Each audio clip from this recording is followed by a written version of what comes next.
stuff that's on their mind. So that's why I had you on, bro.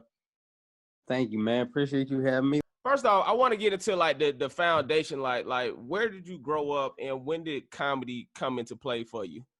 First of all, you're my first friend in stand-up. You know that? You probably number one.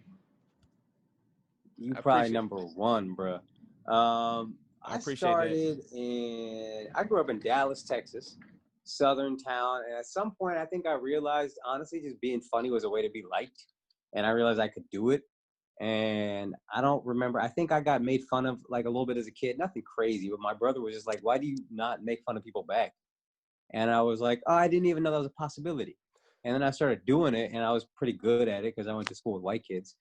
And I was like, oh, this is an avenue to be funny. And then I think it just built, and I just got like more and more kind of consumed with being the center of attention, trying to be funny. How do you be funny? I remember watching Bring the Pain, and that's when I was like Chris Rock special, and I was like, oh, that's what stand-up is. And then I remember listening to Eddie Murphy's Greatest Hits with some friends, and when he did the bit about the barbecue, Goonie Goo Goo, I mean, I was crying laughing, and that's when I realized how funny stand-up could be. And then I remember my white friend put me on to Dave Chappelle before the show, before any of that, before he really blew up. He was like, yo, you know who you would like? Dave Chappelle. And then I was obsessed with Dave Chappelle, and I would play it on a CD in my car. And I think the idea was kind of there. And then my friend told me, I was supposed to be a doctor, obviously, because I'm Indian. He was like, you're not going to be a doctor. You're going to be stand-up. I'm going to be your manager. I'm going to take 10% of whatever you make. And then like 2 years later, we went to different colleges, but he made me do it. And that's where, like, from that moment, when it went well, I was like, this is it. This is what I'm about to say. How'd it go? How'd that first set go? It was a trash set in retrospect. It was like hacky, but like I had it all memorized like a script, and I would run it for my friends, and I would get laughs. So I was like, all right, I can go out there and try this. But you're just doing a script that first time. You just have lines and you do them. And then I remember there was one time where, like, a couple times where I wanted to get to my next line, and they were laughing so hard I couldn't say it. And I was freaking out, like, oh man, what am I gonna do? They're laughing so hard I can't say what I need to say.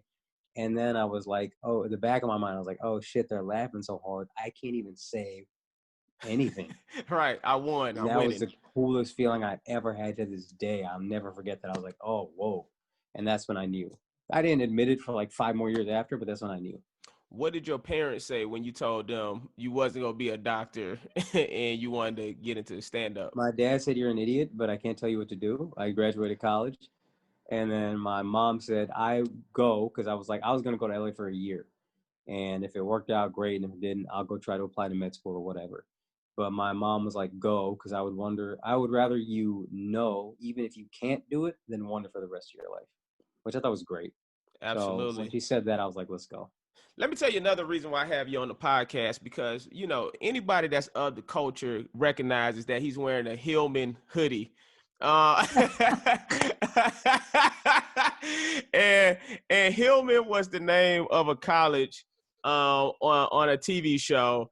God damn, now I can't even fucking remember the TV show. I'm not of the culture. Dog. Come on. A different world. I know. I was like, it ain't the Cosby Show. Ever, bro. The original Ross and Rachel. Straight up though. And so yeah, I mean, a different world is. So who gave you that hoodie? Where you get that hoodie from? I saw somebody wearing it at Wildin' Out, and I was like, yo, I fucking love that hoodie.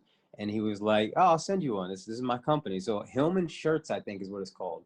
But they got like ULA Peacock shirts. They got, what's his name? Gordon Gartrell t-shirts. They got like every show that you grew up on, they have like t-shirts for it. That's crazy. I don't know if you know Issa Rae's production company. It's called Hillman Grad. That's the name of her production company. Yeah. I seen her wearing a Hillman sweatshirt though from this company. Yeah. See, I'm still of the culture.